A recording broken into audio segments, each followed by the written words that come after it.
Just about everybody in Gaza knew Dr Adnan Al-Bursh.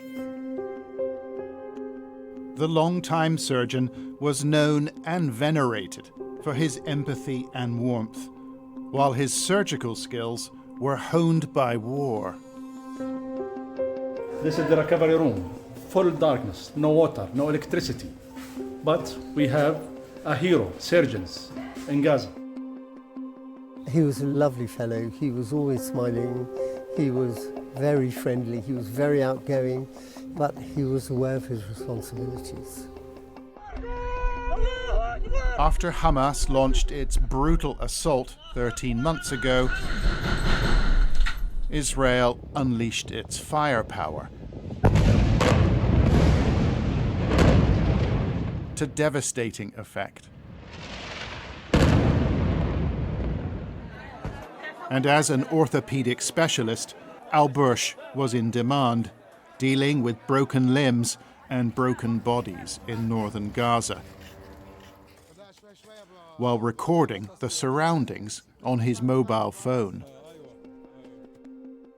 However, the Israelis said medical facilities were used by Hamas, and Al-Bursh was detained by their forces last December. Friends and loved ones never saw him again. Hundreds of medical workers have died or disappeared in Gaza, but Sky News has tracked down people who knew Dr Al-Bursh, people who worked with him, who witnessed his treatment. An eminent surgeon who was subjected to repeated physical attacks. That is the claim. He was so badly treated, so he was unable even to go to the toilet alone. So I thought he was beaten very badly. This was Al-Shifa hospital, the biggest medical facility in Gaza. Israel said Hamas used it as a command center. But the hospital was quickly overwhelmed in the weeks that followed the outbreak of war. Dr Al-Bursh found himself in the eye of the storm, saving lives in the operating room, sleeping in the staff room, and compiling a record of the crisis on his phone.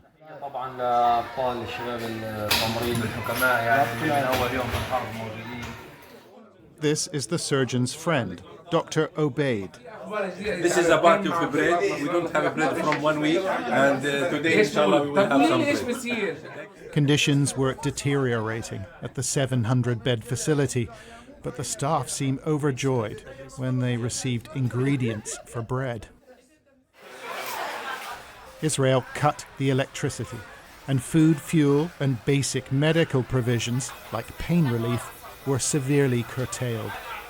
Surgery with chargeable light. With, unfortunately, sedation. We have no anesthesia. Sedation with manual ventilation. Look here. The strain never far from the surface. Sandin.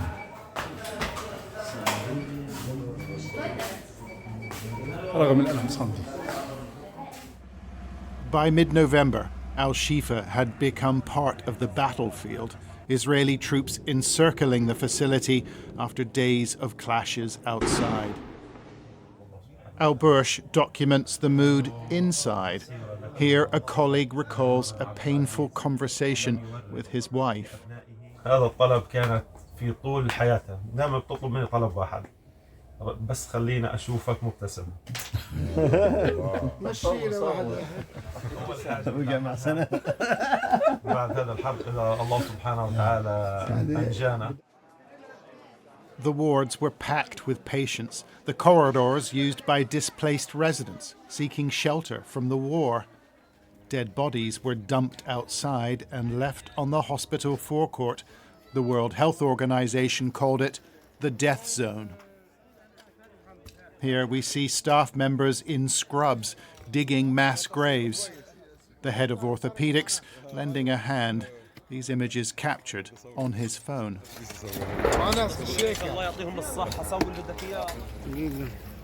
A few days later, the hospital was evacuated.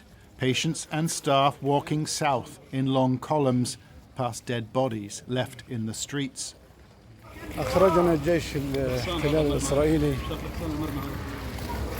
من مستشفى الشفاء عنوة وجبرا. Videos on the surgeon's phone capture words of shock and surprise. الحقيقة مظهر يشيب له الوجدان. وهذا الدكتور عدنان معنا. الله المستعان. الله المستعان. But Al-Bursh didn't follow the road to southern Gaza. He retraced his steps, heading northeast.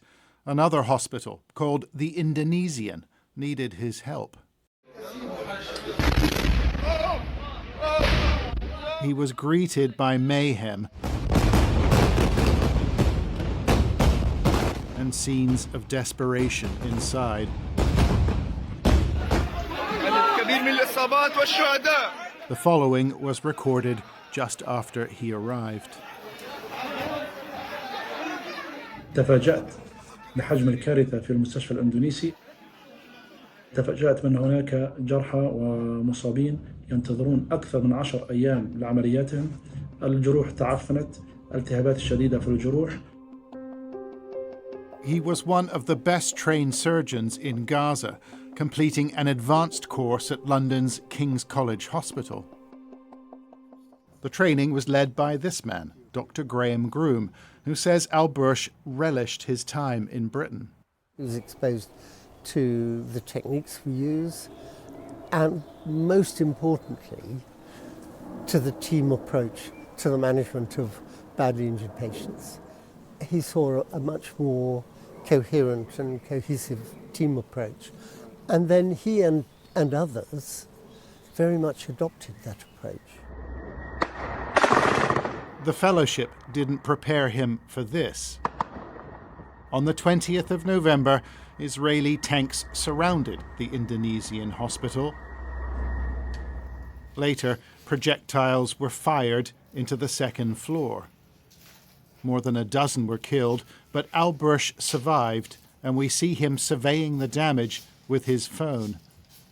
The Israeli military said it responded to enemy forces, but no shells were fired. دمار سيء للغاية.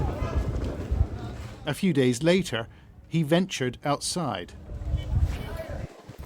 في كل مكان الدمار. Israel and Hamas had agreed to a temporary truce, although the ceasefire would only last for 4 days. As the truce fell apart, Al-Bursh moved on to a small, hard-pressed facility called Al-Alda, the only functional hospital left in northern Gaza. And these are the last images we have of Dr Adnan Al-Bursh. They were posted on the hospital's website 1 day before his arrest.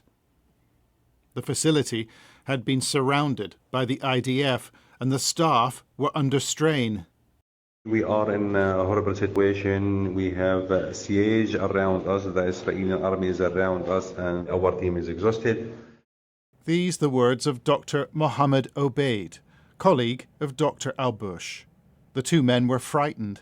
They knew, as doctors, they'd be accused of supporting or working for Hamas. وكان الخوف شديدا ليس فقط من الشهادة، فالشهادة أنت شهيد عند الله تعالى، ولكن كان الخوف من التنكيل أو التعذيب أو الاقتياد إلى سجون ولا تعرف ما هي مصيره. Eventually, the hospital director told them they had to leave. فقال لنا أن قوات الاحتلال لديها كشف كامل بجميع أسماء الذكور ما بين 14 سنة و 65 سنة في مستشفى العودة، ولقد قالوا له حرفيا إذا لم يأتي جميع الرجال الموجودين في الداخل فسيقوموا بتدبير مستشفى العودة وما فيه.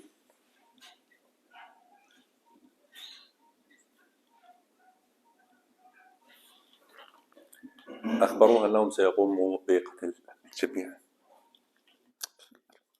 They threatened to destroy the hospital with the women and children inside, he said eventually. We put this allegation to the Israel Defense Forces, but it didn't respond. These drone images were taken near Al-Alda Hospital in December, and they match the location and description of events provided by Dr. Obaid. After their interrogation, Obaid says 5 medical workers, including Al-Bursh, were taken away. وكانت لحظات صعبة جدا عندما نظر إلي الدكتور عدنان. أحسست أنه يشعر أو الذي هو إحساس أنه في مأزق شديد، وأخذه ضابط الاحتلال وكانت المعاملة خشنة جدا. Dr. Al-Bursh was sent to an army base in Israel called Detention, a now notorious center used for processing detainees from Gaza. They're bound and blindfolded for long periods, and allegations of physical, mental, and sexual abuse are rife. It's thought many of the inmates are medical professionals. In the camp where I was, there were about 100 prisoners. I think at least a quarter of them were involved in healthcare. A quarter? Yes, at least. Okay. Some of them are doctors and nurses and technicians.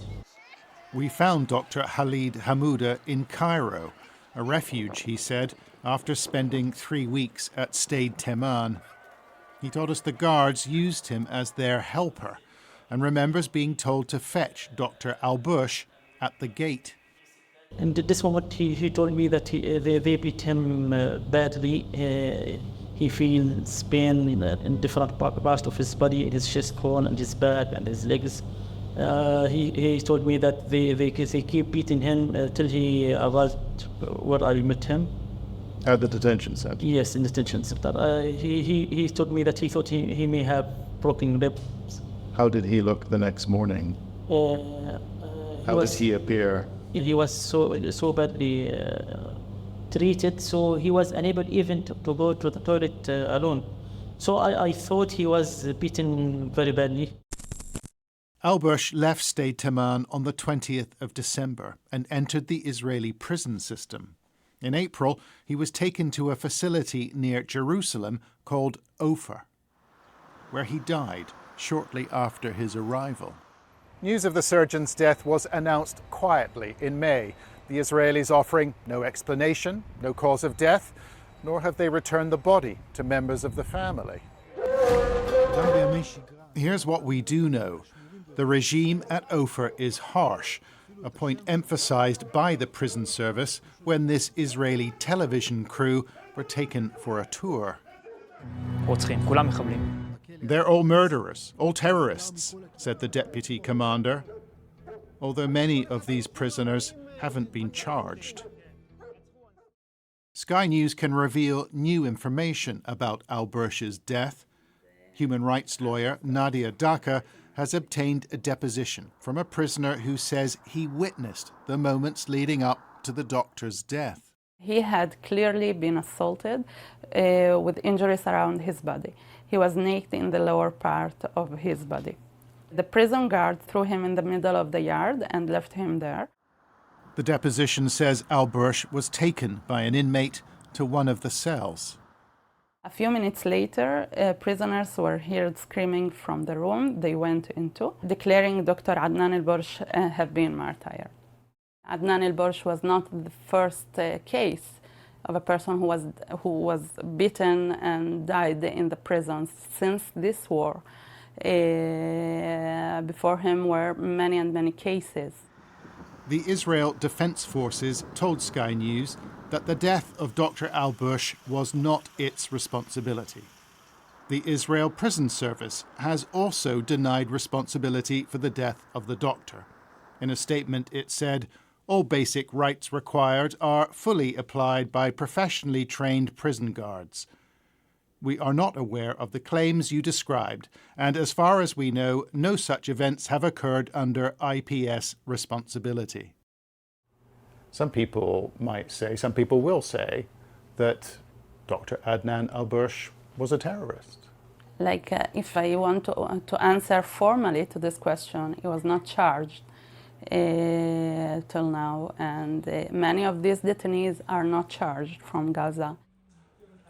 Dr. Al-Bursh leaves his wife, Yasmin, along with 6 children. They've been displaced by the war and currently live in the remnants of a school in central Gaza. The doctor's pictures now adorn the wall, and they've got his old phone messages, but that won't bring him back. أنا نفسي بأقرب وقت يجيني وأدفنه وأكرم مثواه، بس برضو خايفة من هاي اللحظة إني أشوفه بعد ما كنت أشوفه عايش وله هيبه وإنه كان كبير وقد حاله، بالأخير أشوفه مستشهد قدامي. Dr. Mohammed Obeid was detained by the Israeli military 3 weeks ago, along with several other medical staff.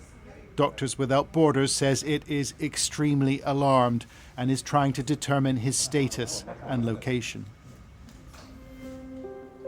This story is one of a countless number that have been buried under the immovable weight of Gaza's recent past. Yet Al-Bursh was a much-loved figure in Gaza. His death and the manner in which he died deemed by many as unforgivable. John Sparks, Sky News in Jerusalem.